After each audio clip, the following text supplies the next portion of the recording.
야곱의 이 넷째 아들 유다는 이 가나안 사람을 만납니다. 가나안 사람을 만나는데요.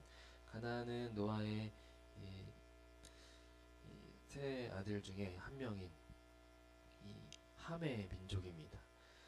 노아의 아들 함은 노아가 취해서 벌거벗은 채로 누워 있을 때 밖에 나가서 형제들에게 알렸습니다. 그러나 이 셈과 야벳은 겉옷을 가지고 이 벌거벗은 노아의 몸을 덮었습니다.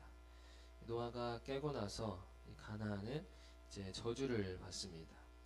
다른 사람의 수치를 덮지 못하고 남에게 말하는 자가 이 저주를 받았습니다. 그 함의 민족 이 가나안 사람과 유다가 만나서 이 동침을 합니다. 이 가나안은 이스라엘의 적으로 자라갑니다. 이집트 또 블레셋 등으로 이 민족을 이루는데요. 유다는 가나안 사람에게서 이 사람을 그 중에 딸을 취해서 세 아들을 낳습니다. 야곱의 아들인 유다가 이 가나안 사람 중에서 이 아내를 맞이하는 것입니다. 원래 가나안 사람과 결혼을 하면 안 됩니다.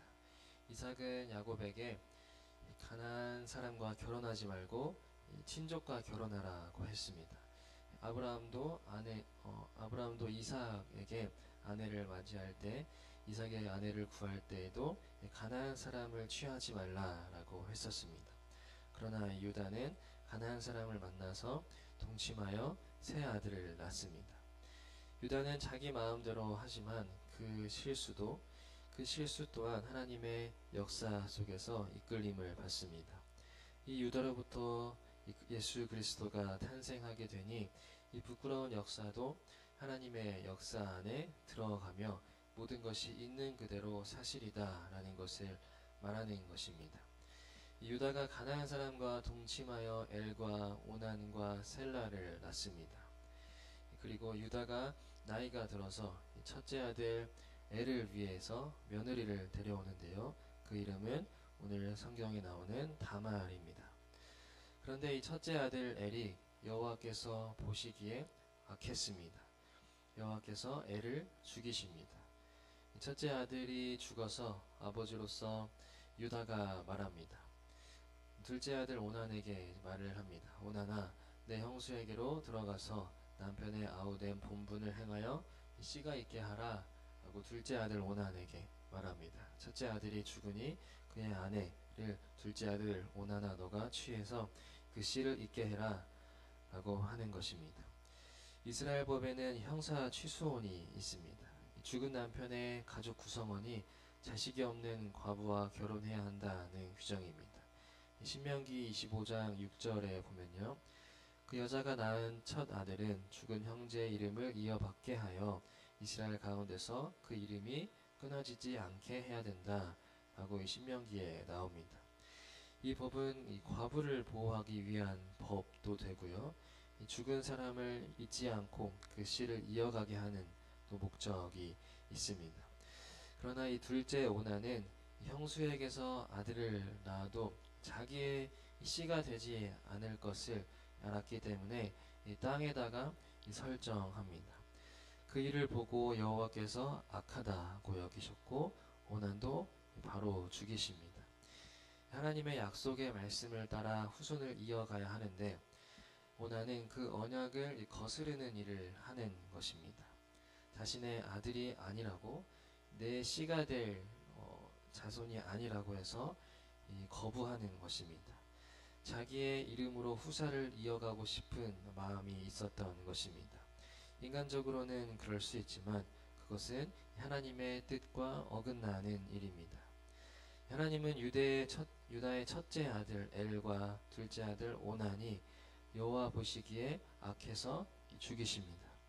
성경에서 때때로 하나님의 즉각적인 심판과 공의가 나타날 때가 있습니다. 이러한 사건은 우리로 하여금 두려움을 느끼게 하고요. 우리는 인간이기 때문에 공포를 느끼기도 하고 또 너무 심하다라고 생각하기도 합니다. 그러나 인간은 하나님을 향해 무섭다거나 너무하다라고 할 할 수 있는 존재가 아닙니다.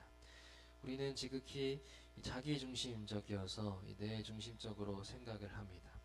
그러다 보니 하나님을 믿고 따른다고 하지만 사실 내가 중심이 되어서 하나님이 나를 따라오기를 바라는 것이 인간 중심적인 마음입니다. 우리의 이 이기적인 마음인 것입니다. 내가 중심이 되고 하나님이 따라오기를 바라는 마음입니다. 하나님 중심, 이 우주의 근원이신 하나님 중심으로 사는 것이 아니라 내가 세상의 중심이고 모든 것이 나를 위해 있어야 한다고 생각합니다. 하나님도 나에게 맞춰서 있어야 하고 하나님이 나에게 맞춰서 동행해 주시기를 바랍니다. 엘의 죽음도 오난의 죽음도 하나님의 손에 달려 있습니다. 생명의 주관도 역사의 주관도 하나님의 손에 달려 있습니다. 하나님께서 나를 위해 존재하는 것이 아니라 내가 하나님을 위해서 존재하는 것입니다. 우리의 기도도 나를 위해 나의 이익을 위해 기도하는 것이 아닌 하나님께 내 삶을 맞춰드리는 것이 진정한 기도인 것입니다. 물론 그것이 성숙한 기도이고 참으로 어려운 것이지만 정말 본질적으로는 그렇습니다.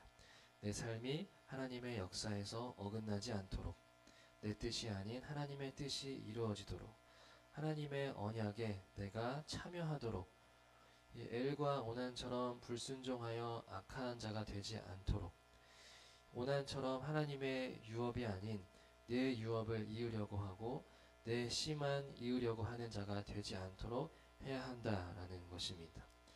이 세상은 내 뜻을 이루거나 내 목표를 이루는 곳이 아닙니다.